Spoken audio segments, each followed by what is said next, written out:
Scientists recently discovered asteroid 2024 YR4. At one point, NASA scientists projected there was a 3.1% chance the asteroid would make impact with Earth. At the same time, scientists at Fangraphs projected there was a 0.1% chance that the White Sox and Colorado Rockies would make the playoffs. That means there was a 3% better chance that an asteroid would impact Earth than the White Sox or Rockies would make the playoffs. Welcome to the Moonstamp Cast. I am Jordan. This is the White Sox play this month. Is that a threat? Brian. Brian, how are you? I'm okay, man. Wedding week, so we're at the final stretch. You're busy. Legit final stretch. Literally, you have two weddings in 2 weeks, so you're ready to go to town on this. You have a flight in the morning, so let's get this started. It's a Tuesday, so something will come out tonight, and we'll be like, fuck. So let's just start with baseball. I know spring training's all in, but my notes have to do with the Yankees changing their facial hair policy after years of the Steinbrenners and the Yankees management saying that you had to be clean shaven to look like a child. It worked because I hated Garrett Cole, but I'm kind of scared to see what they're going to do with their facial hair now. I have a theory as to why they're doing this. Okay. Who did they just lose out on in free agency? Juan Soto. What position does he play? Right field. Okay. What a big name free agent is entering free agency for the first time in his career this year? He has facial hair. Who am I think? Who? Give you a hint. He was formerly an Astro. I don't know if that helps me at all. Kyle Tucker. Oh. Who plays right field. I swear to God, if Kyle Tucker goes to the Yankees, I'm gonna make January 6th look like a tea party. I don't think this is specifically for Kyle Tucker, but I think they're realizing like, hey, there's a lot of these athletes that like having their facial hair, and it's part of their personality. So maybe we loosen that up and we can get some of these more free agents in. And it's like it's not a selling point anymore. It's not like, hey, we need you to be clean shaven. It's like if Belichick walked into the locker room and was like, you know what? Instead of practice today, we'll have a ping pong tournament. It's just a little candy for the kids. That's all it is. And it's a good move by them. Well, he's giving candy to kids in a way these days. So he would say that. I was just thinking. Did you see the way she was wearing her jacket? Yeah, I did. Preposterous. That was literally a child hanging out with their grandparent with the way she was good on him. Love is love. They're both consenting adults. I mean, I think they both know what this is. It's not. I mean, not to speculate on Bill Belichick's relationship, but I imagine he gets a young woman and she gets a guy with a lot of money and influence, who also now will be gone for a lot of the summer and also. But they also talked about football when they first met. I don't know. I don't care to speculate, mostly because I feel like I'll get railed just like he is doing. So other things, the ball challenge in spring training kind of rocks, but I also kind of hate it because it's harder to be mad at things. Part of being a baseball fan is watching a game, watching an umpire get a call horribly wrong, and being angry about it for the next week, especially if it's the playoffs. Now you can challenge it, which means that I can no longer be angry for 2 weeks. And I have to just live with the two challenges they have. Look, we bitched and complained as a collective sports media and fans. We bitched and complained about the Chiefs, that the refs were bailing them out. A lot of those calls were going to go their way if it was a robot ref. Mm-hmm. You're taking away the ultimate excuse that every fan base has. One bad call in a game that you lose, you get to sit there and be like, if that call was called fairly, that's us, that we win.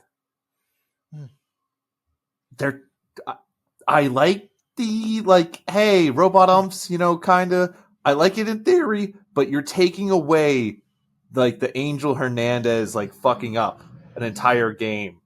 Or Joe West fucking up a clear out call at first base. You're taking that excuse away from fans, and it's gonna hurt fans more than you think.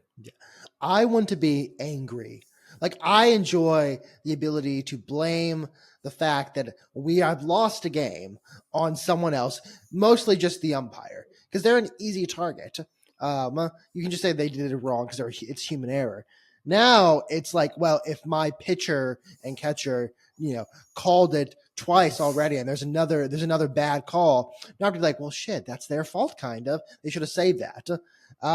So it's probably both good for baseball and also bad for baseball in that no one can be as angry online anymore, which is really annoying. I don't trust Manfred ever. Well, first off, I don't like any commissioner of any sport ever. You're all bastard men. Manfred, whenever he had that thing over, was like, what if we propose the rule that the golden at bat, where you can have any player bat at any time? As soon as I heard that, I was like, dude, he's gone. He's gone. Yeah, I need him gone. He didn't take that to the right place. It should have been anyone in the stadium can bat. So you just have, like, I don't know, Vlad Guerrero, not Junior, Vlad Guerrero on the stands watching his son. Call him up. It's like everyone gets one in the NBA gets one chance to fight a fan. This is every fan gets one chance to hit a home run. Okay, I like that PMT twist. Thank you. No, I'd like to see that. Now that seems like very banana ball-y. Rob from Manfred is a vacuum of fun as it is, so I don't think he'll ever allow it. Speaking of that, this is a little off topic. Did you see on Twitter the Savannah Bananas did like a dance or something, like their pre-pitch, and all of a sudden there was just a whole bunch of hate for them, just being like, all that for a ball. And there was just like a lot of people that are like, who would want to go watch this shit? And it's like, what happened? Yeah. I feel like a year ago it was like something people like celebrating. It was like, this is fun for kids. This is fun just to be an adult and go do and like have a couple beers and hang out. But all of a sudden there's been this weird Renaissance anti-Savannah Bananas, and I'm just like, why? You either die with people loving the like out of the mainstream idea, or you die and become mainstream and everyone hates you.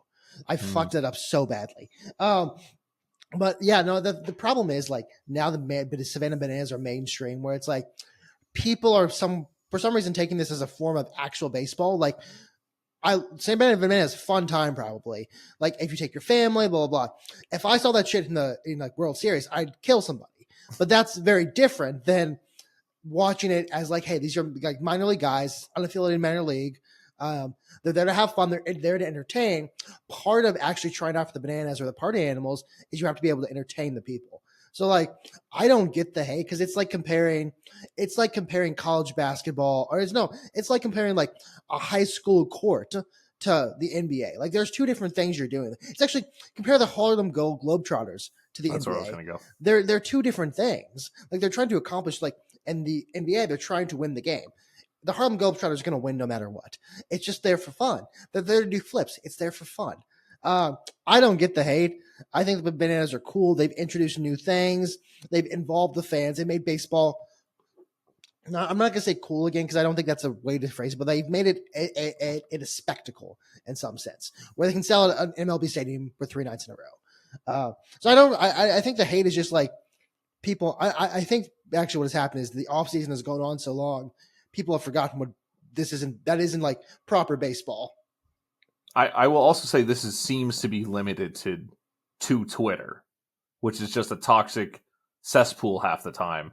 And then also people just wanting those clicks because, the creator fund or whatever it's called. That once you get enough clicks, you get the little payout or whatever. Yeah. So it could just be that farming, but I don't know, man. I mean, it's also like part of the fun of Twitter in some sense is to be as contrarian as possible. And then you have like it's like the whole thing with the internet. It's like, oh, I like to stick my dick in a toaster. For the up until the 2000s, that was really weird and no one agreed with me.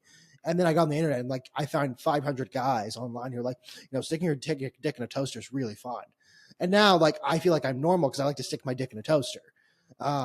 This feels like a very like specific subreddit or some shit. I mean, I can look it up, but I don't know if I want that on my history. Nope. There's definitely like some subreddit or like some site where it's like, I like to stick my dick in the toaster and turn it on. And like, there's guys with like, just burned peni. But yeah, so I mean, it's just the internet is there to, I don't know, hate on something it's the meme like this shit sucks. And it's like literally the coolest thing possible. And they fan bananas are cool. They're fun. They're not meant to be baseball proper. They're meant to be fun. Speaking also of fun, rest in peace, Joe Buck opening day, because MLB and ESPN terminated their relationship. So we're not going to get Joe Buck opening day now. What the fuck? Yeah, they terminated their relationship this past week. Joe Buck was meant to call an opening day because ESPN had something, I don't know. And so Joe Buck will not be calling anything now. So I think what I understand it to actually be is that ESPN was the culprit here because they wanted to lower the amount they were paying MLB because Apple TV was paying like way less. And then I don't know what happened from there. Rob Manfred did something. So there's no Sunday Night Baseball anymore. No. What are we doing, man? You took one of the best voices across sports, and then he is now exclusive to ESPN. Mm-hmm. And you took him away from his second biggest sport because football is bigger. But I think he said in an interview one time that he likes doing baseball more, but I won't swear, or playoff baseball more maybe. But that's just I hate ESPN, man. I think not even just because of what they did to us too, but. It's a personal vendetta, and also that I just don't like the product these days. I actually will always associate Joe Buck with baseball till the day I die. I associate with him football in the sense that I know he calls football games, but at the end of the day, he's just like a baseball guy to me. I think that's because I learned his voice through playoff baseball instead of like football on Sunday. I don't know. This just sticks in my mind. Two of the most iconic calls in my life that I got to witness live for me was both Joe Buck and obviously right side could do it. Astros win for the first time in franchise history. And the other one was James White completing the 28-3 comeback Super Bowl walk-off touchdown. He's in for the touchdown. The Patriots won the Super Bowl. So I just more Joe Buck for me. It's just more Joe Buck is good. I actually thought you were going to say the Altuve sends the Astros to the World Series as his number two. That's fair too. I wanted to go cross sport. Okay, that's fair. All right, last thing on baseball. That might be better as a call. Purely as a call, that might be better than the first World Series. Yeah. That's crazy for me to say. I mean, the first World Series, it was not to say it was good for us, but it was kind of a tepid call, if that makes sense. If you're like a guy who just watches baseball and you had no affiliation with that game, whatever. Whereas the Altuve since Astros the World Series, that's like emotional. You're right. Okay, that I should use that call. Exactly. Oh man. I was like, I'll cut this part. Brian never said that. Last note on baseball, Anthony Rendon. Just because the Angels, we talked about last week, maybe 2 weeks ago. Angels, shitty organization. They did not get insurance on Anthony Rendon's contract. So they could have saved $50 million on the fact that he hasn't played. But they didn't. So not only are they paying the full thing, they didn't even have the ability to make any money back. Oh, my Anthony Rendon. You know what? If he didn't help beat the shit out of us at home in the 2019 World Series, I would just say masterclass. I support this man. He got paid. That's so fucking poverty franchise. I mean, you know how they have patron saints for things in the Catholic Church? Maybe like the patron saint of time stealing from your company is Anthony Rendon. Anthony Rendon. I'm so proud of him. To stay unwell, king. Last thing. So I want to transition to college basketball. I have a lot to talk about in college basketball. People have said this is the boringest time of the sports year outside of maybe summer.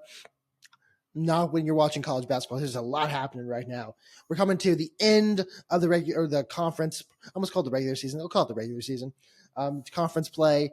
And so a few things. Another blue blood has bit the dust. Kansas out of the AP Top 25 after losing to BYU for the first time since 2021. Always fun one to see a blue blood die. That includes UNC this season. There's also like new bloods, like new blue bloods.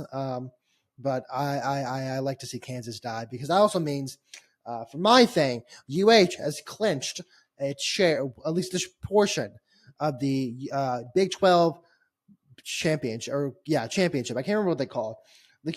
Because they call the conference championship something different. They call it conference championship. This is the championship, whatever. Clinch portion of it, they beat Texas Tech. Now, Brian, they beat Texas Tech good because Texas Tech is ranked in the top 10. I believe they're 7. Do you know there's another reason why I'm very happy they beat Texas or Tech at home at Tech in the godforsaken city of Lubbock? No. Brian, do you know who was in attendance?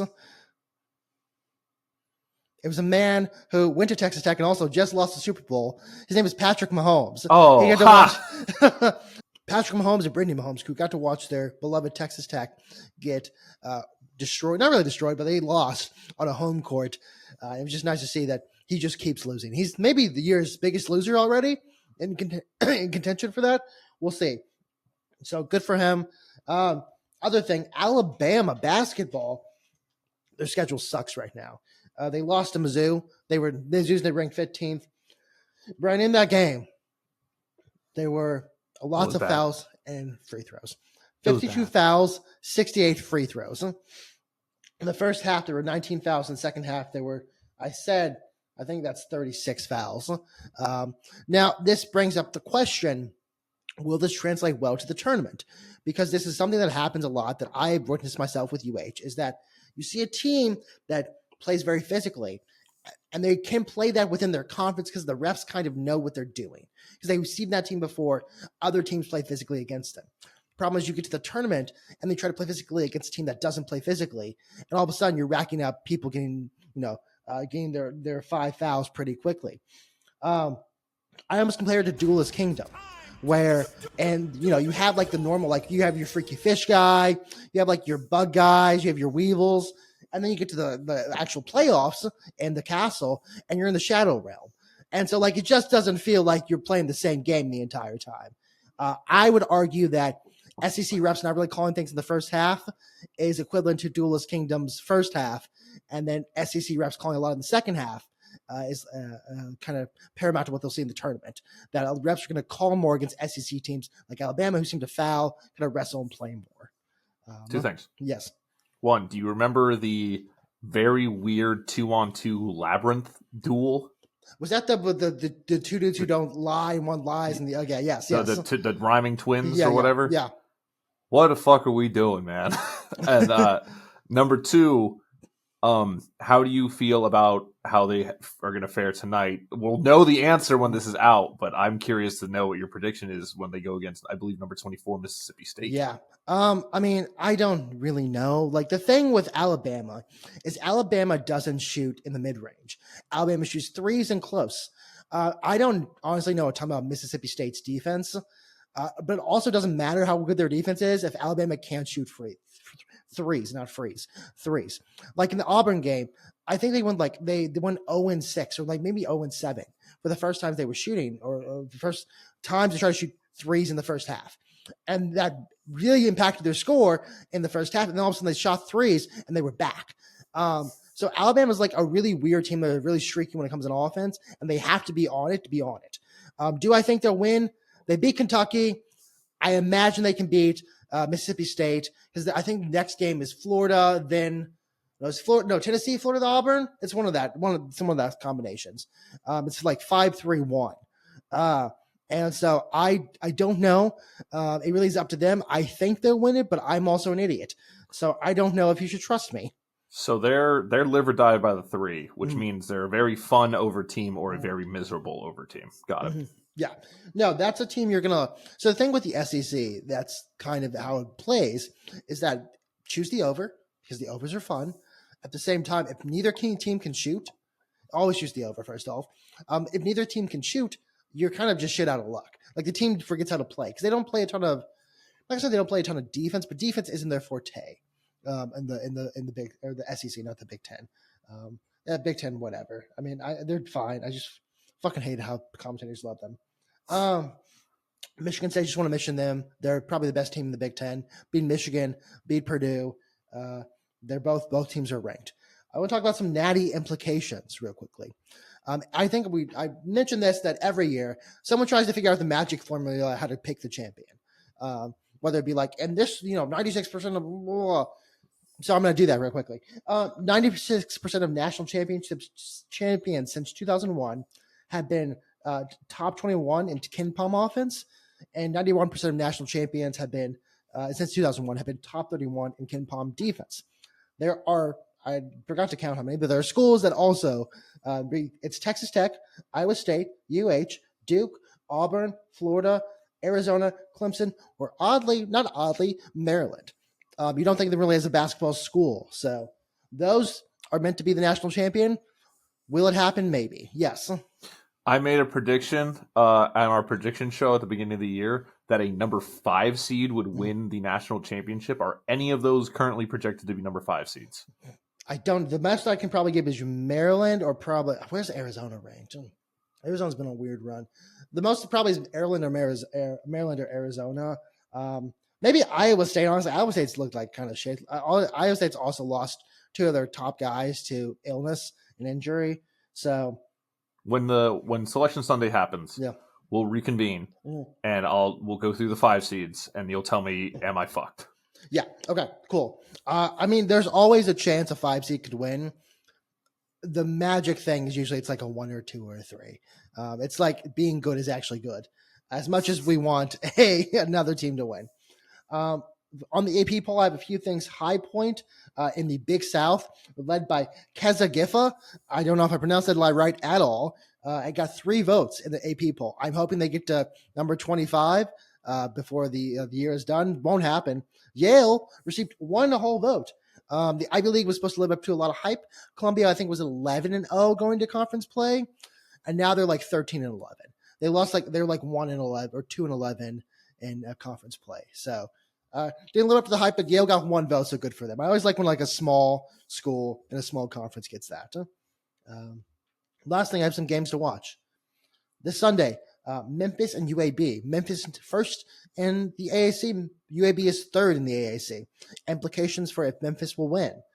Michigan and Maryland is this Wednesday. It's Wednesday, so it'll already have happened by the time this comes out. But if you want to be like, hey, Jordan said to watch it, sure. Auburn versus Kentucky Saturday. Alabama versus Tennessee is Saturday. Michigan State, Wisconsin. What time? That's on me for not looking that up. So, no, go ahead. Go continue with your list. It's probably in the 3s. Michigan State, Wisconsin Sunday. Michigan, Maryland Wednesday. So you'll see what happens there. Last thing, Jackson State and Liberty play February 27th, which is Thursday, and they are 1-2 in Conference USA right now. So that will probably determine who wins that. And then High Point and UNC Asheville. High Point is going to play Winthrop. I think I didn't write it down, but it was this week. I think it's Thursday, something like that. UNC Asheville has 2 more games. So if High Point wins, they win the conference. If they lose, UNC Asheville has a chance to tie and take it together. Also, watching the Mountain West, they don't have games with each other, but New Mexico and Utah State are quite close to each other. So that is my college basketball roundup. It's, again, a fantastic time. We're going to conference play, going into conference championships. Conference championships kind of matter if you're a big conference. Like, you can play your way into the tournament or play your way out of the tournament. Not really, but you can. Small conferences matter a lot. That's why I'm big on High Point. They have been really good for the past 3 years, and then they lost their conference tournament, and that means they missed the actual tournament. So I'm hoping they get there. Last little quick thing on soccer. Liverpool versus Man City happened. Doesn't feel the same anymore. Man City's not as good. I'm very sad about it because I liked having a big rival. Now it's Arsenal, and it doesn't feel the same. Like, it's just not, there's not enough hatred. Arne Slot beat Pep Guardiola home and away in his first season, which I imagine Jurgen Klopp is like, how the fuck did that happen? Because he tried across 2 different leagues to do that. Never did it. So shout out to Arne Slot on that one. Congratulations to you, kind of Jurgen Klopp setting up the team. There's a chance we're going to win the league on Sunday after the win against Man City. I'm saying it quietly now. Why? Because I'm scared to pretend, even though I think they're they're 8 points ahead with a game in. No, when Arsenal has a game in hand. So we'll see what happens. Wait, we're in contention? Arsenal? Yeah. So Arsenal's second in the table. They're 8 points behind with a game in hand. So that means if they win, they're 5 points behind. I might just assume they're 5 points behind. So they're basically 2 games behind, kind of. Yes and no. So I am little worried, just because I've seen this story before. On Hate Watch, Gregg Berhalter lost his first game as Chicago Fire head coach. Just needed everyone to know that guy sucks at coaching soccer. And Mo Salah has a lot of goal involvements. I think it's 41. The record is 47 or something like that. And he has, I think, 11 games to go, 8 games to go, 11 games to go, something. I think it's 11 games. So good for him. So that's my soccer and college basketball update. Time for hockey, though. We watched the Four Nations final. That shit rocked. That was electric. Of course, McJesus had to, as Biz Nasty calls him, he had to send us home. But dude, I said it last week. What a good year to jump in on hockey for us. What a random thing for us to just be like, we should pay attention to hockey, and we're gonna spin a wheel to figure out hockey teams. But that was awesome. I hope the NHL walks away from this and just goes, we should do this every All-Star break. Yep. That was awesome. Now, I know they're trying to set up the World Cup of Hockey, and it's gonna be the alternate 2 years of between the Olympics. So every 2 years we'd have a world tournament essentially. But I mean, having a mini NHL World War would be pretty fucking cool. Yeah, I mean, the thing with this was it was really cool because there was something to play for. Like you say about All-Star games, there was something to actually to play for. Like the Kachuk brothers need the Medal of Honor right now. They put their bodies on the line. I don't know which Kachuk it was playing hurt. He didn't care. He was like, I'm going to go out there and play for my country. It did hurt to see William Nylander on was it Nylander? Who was it? Maybe it's Martyr. I think it was Martyr. I don't know which one. I can't actually remember now. On the other side, playing for Team Canada, but Austin Matthews, captain of the Toronto Maple Leafs, my guy, playing for Team USA. Go USA. Some people on this podcast can't say that because their top guys were playing for the Team Canada. But as I learned, Austin Matthews winners. They're winners. Well, I was going to say Austin Matthews is really bad in winner-take-all games. I think he was 0-7 going to that game. And so now he's 0-8. So,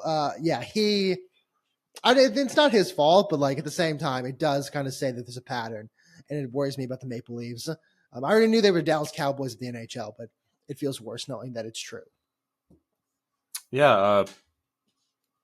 On my side of things, though, for that actual Avalanche update, we're fourth in the Central, 33-24-2, 68 points, 4 points back. But we are a wild card team with a 6-point cushion. So we are in playoffs. Nathan MacKinnon only has a 1-point lead now at 87. So it's getting close. And Aho Kale is at 13th with 64 points. And I have a question about lines. How important is it to have, how much of a detriment is it if you have a stacked first, second, and third line and then just a kind of not so great fourth line? Or would it be better to have great first line, survival, or good second line, survival third, survival fourth, rather than one that is just going to be a problem every single time?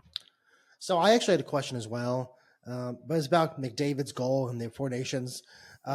So you know how when we watch football, sometimes the camera's on the quarterback, it's on where the action's happening, and then there's a throw and it pans over, and there's a guy just completely open.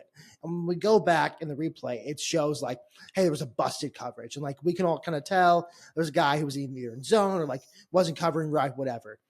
I was watching the goal, and I was like, I think someone's supposed to be there, but I can't figure out who. So can someone tell me what was supposed to happen, or who was supposed to be covering him, or what in the world there was supposed to be a guy there? So I saw people talking about it, there was supposed to be a guy there. How do you do this? But I didn't really know what I was watching, so I'm just hoping someone easily, in football terms, what happened? Why was he so open? Because I saw him so open, I was like, game over. And I was right, and which says I've watched enough hockey this season. So Welcome. Well, I'm happy to be here. I'm happy to be here. With that said, it was very cool to watch Canada's last tournament as a sovereign nation. We were not a political podcast and we don't talk about this, but I do think beating Team USA does constitute a takeover. That's like number one. Like, we have the British because they beat us we actually beat them in soccer this past time, but like, the British because they are annoying. Not Nigeria. It wasn't Nigeria. Oh, Ghana because they beat us enough in soccer. Then we have Belgium because they beat us in 2014. And just like the list keeps going on. We're just going to conquer those nations because they beat us. So Canada, Quebec, you can stay yourself. We don't really need you. But with that said, the Maple Leafs have 2-0 since the break.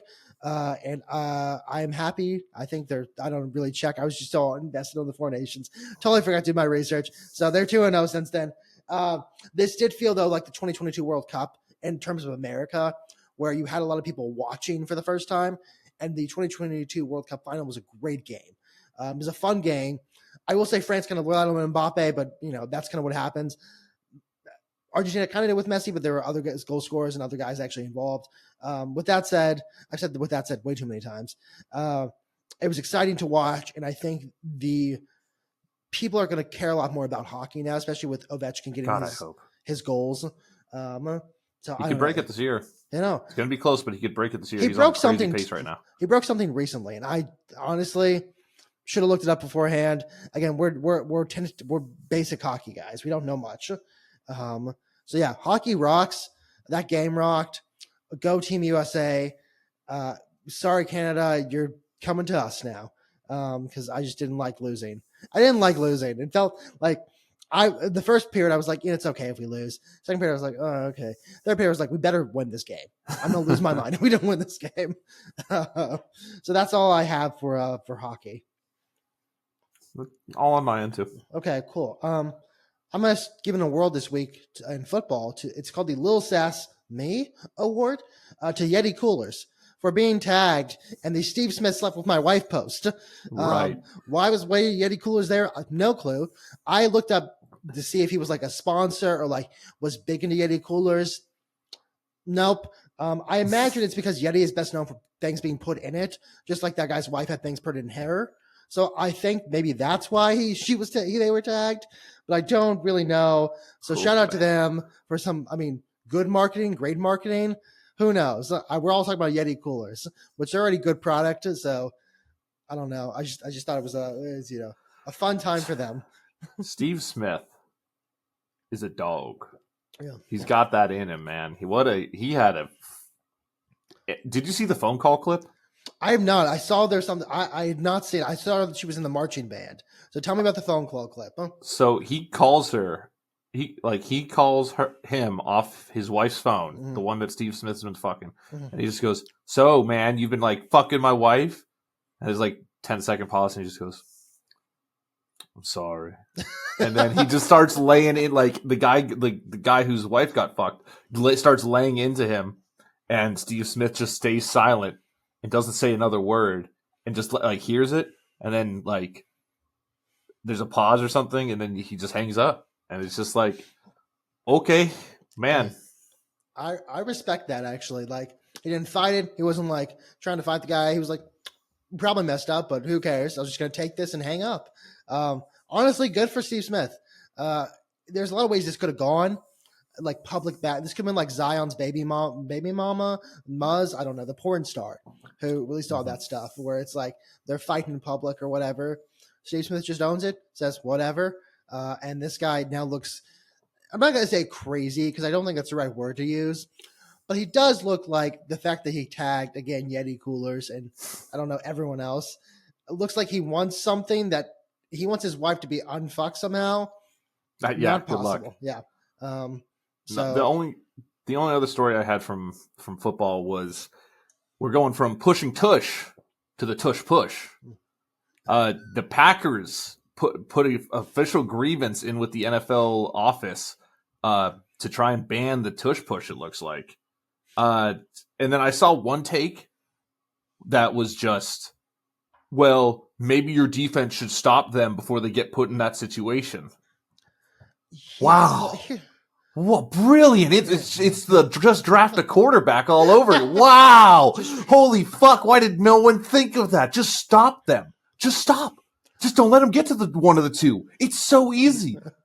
Here, I'm gonna say this. It's the CJ Stroud in the middle of like that one play where he's just like points up at the sky and he's just like, oh. I'll tuck it and run. Like I have an epiphany. It was that moment for me where I was just like, oh, it's so brilliant, idiot DCs. Why did you let him in on the 2 and the 1? Just don't let him do that, and they can't do it to you anymore.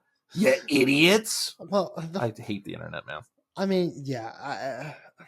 I was going to say something. What was I going to say? I lost my train of thought. I mean, the thing, that's incredibly correct, first off. Also, you know how we were talking about, like, hey, if you want a good quarterback, just draft a good quarterback. The CJ Stroud method, just draft a good quarterback.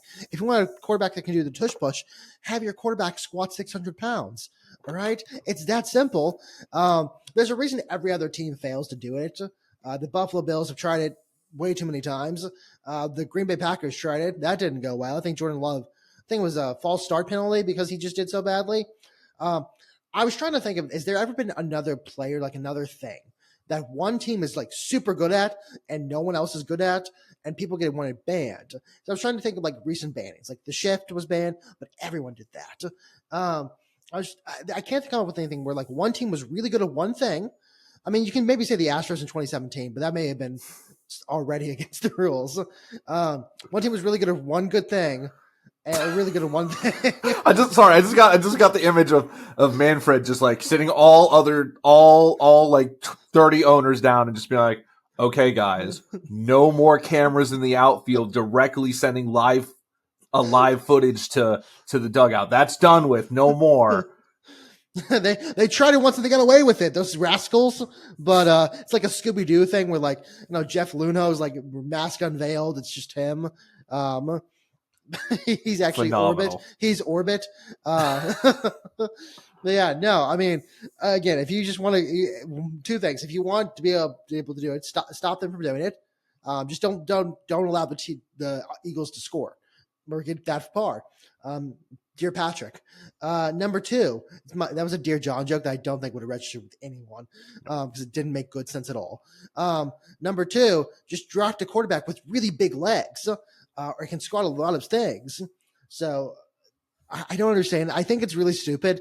Like, I think this is actually really, like, I could understand if every team was doing it and made it so that, like, the goal line did not matter anymore. The goal line stand was not a thing anymore. It's just tush push. It's one team. Not everyone can do it. I mean, that's the thing. The Eagles are built for that. Yeah, they drafted or paid their offensive line with the intention of, we're going to have the 5 beefiest motherfuckers that are going to impose their will on a defensive line and move them back 1 or 2 yards because we need that. And then we're going to have a quarterback that can squat one of those linemen easily, almost two of those linemen, and then he's going to just go up your ass and he's going to fall forward and he's going to push with those big old thighs. It's going to go up your ass. It's like... It's not cheating. It's not exploiting anything. No, I mean, there's no rule being broken. I mean, maybe if you picked up Jalen Hurts and just walked him to the end zone, maybe we're kind of crossing some territory here. There probably is a rule about that. You can't pick up, like, you just, have it shut less. It'd be like you have like a 5'2" guy on the field, like a jockey, just pick him up and run with him. That seems harder than just running with the ball. Yeah, throw the guy. But yeah, no, it's just, they're not breaking any rules. They're built for this. I actually like to maybe create the Beefcake Award for the beefcakiest of all NFL offensive lines as an offensive line respecter myself. But yeah, no, like I don't get. It's really stupid. Everyone, like the Green Bay, should be ashamed of themselves. Everyone else who's advocating for this should also be ashamed of themselves. Because just stop it, or hey, maybe get a better offensive line. And then you can do it too. You can do it too. And actually, the Eagles need to release like a 5-part like internet series that's like $1,000 per course. It's like how I score touchdowns, and you can too. It's like a Dr. Phil type thing. It's just not like, it's not that hard. Like, it's not. Sorry, the concept is not that hard. Okay, you just need the right pieces to do it. And the Green Bay Packers are being bitches. With trying to file an official. They tried it. That's the thing. Yeah. They tried it with Jordan Love. Yeah, and Jordan Love, it was false started. Like if I don't know, I just how are we already like 2 days into the offseason? It's like, hey, we already know who lost the offseason. It's the Green Bay Packers. Because NFL is king. That is why. Because NFL, any news is news. We talked for almost 7 minutes about how a Hall of Fame wide receiver plowed some dude's wife. And then we spent another 7 to 10 minutes talking about how, hey, moving 2 yards is not cheating. I mean, Roger Goodell. Well, so I mean, he owns Sunday, he owns Thursday, he owns Monday during football season at least. There's a world Thursday now, yeah, with Thanksgiving specifically. Yeah, I mean, there's a world where he does Thursday, Tuesday, Wednesday, and Friday as well, and even Saturday. I mean, he can maybe. I don't think he can do Saturday at this point, just because that's so. No, he won't win that battle. He won't win that. I mean, if there's a good we're gonna put the I was gonna say the Saints versus the Raiders against a good college football game. The good college football game wins every time.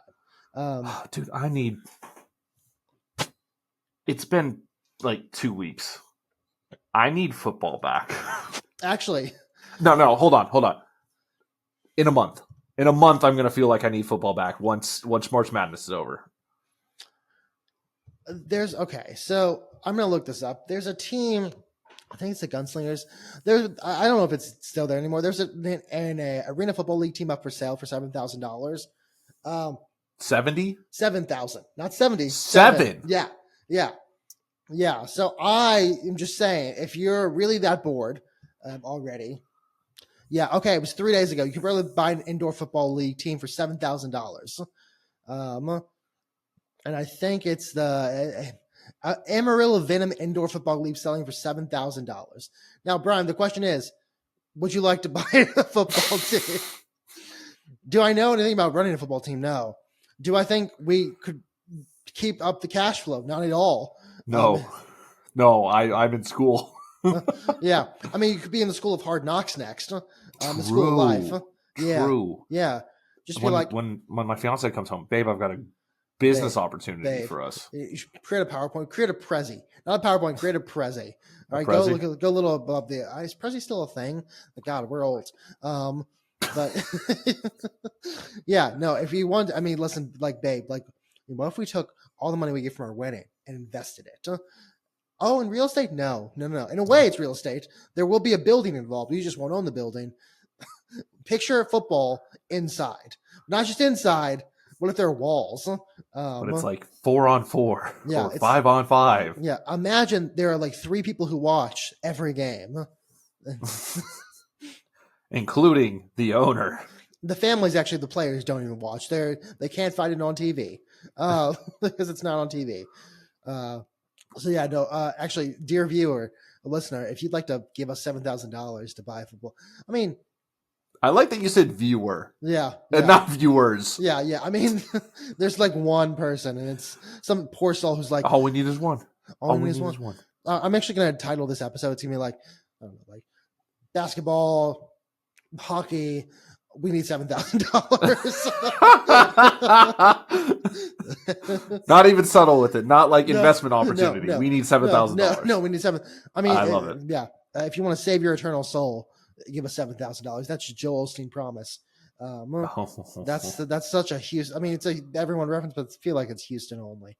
Joel Osteen's known throughout the country, but it's a Houston. Everyone in Houston knows who Joel Osteen is, and most of them dislike him too. Yeah. All right, Brian. Anything else for this week? Huh? No. I think next week we're going to go heavy on college basketball. No. I think until. So I mentioned bringing up. We'll start doing season grades for football teams. Mm-hmm. We're going to punt that for at least till after March Madness because we're going to have a lot to talk about. Yeah. Also, you have, the busiest schedule alive for the next 2 weddings and a honeymoon. 2 weddings and a honeymoon. Brian, how much was? I don't know how much your honeymoon cost, but if it's $7,000, oh boy, would I like you to cancel that? Speaking of the honeymoon, I want to give a quick shout out to my future wife who decided that she wanted to do a bunch of stuff in town where we're staying. Mm-hmm. And she was like, I know you're not going to have any interest in it. I want to kind of check out these bookstores and stuff. And she knows that she would have a better time enjoying herself sipping on coffee in a bookstore by herself than me being like, when can we go?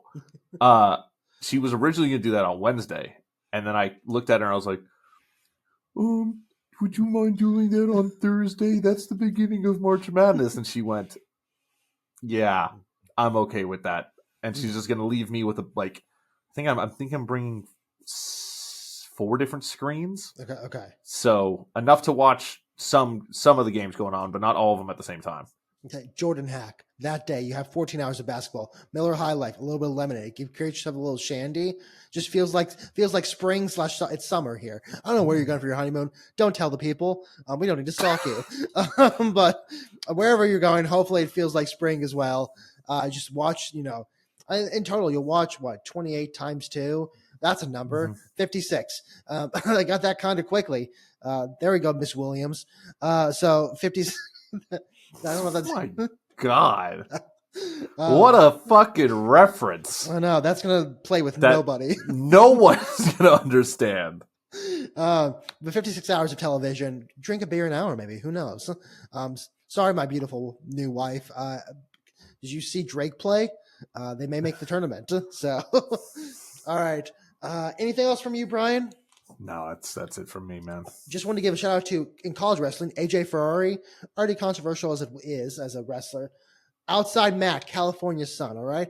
You tech a guy. That means you beat him by 15 points or more. Beat him by 16 points, I believe. Huh? All right?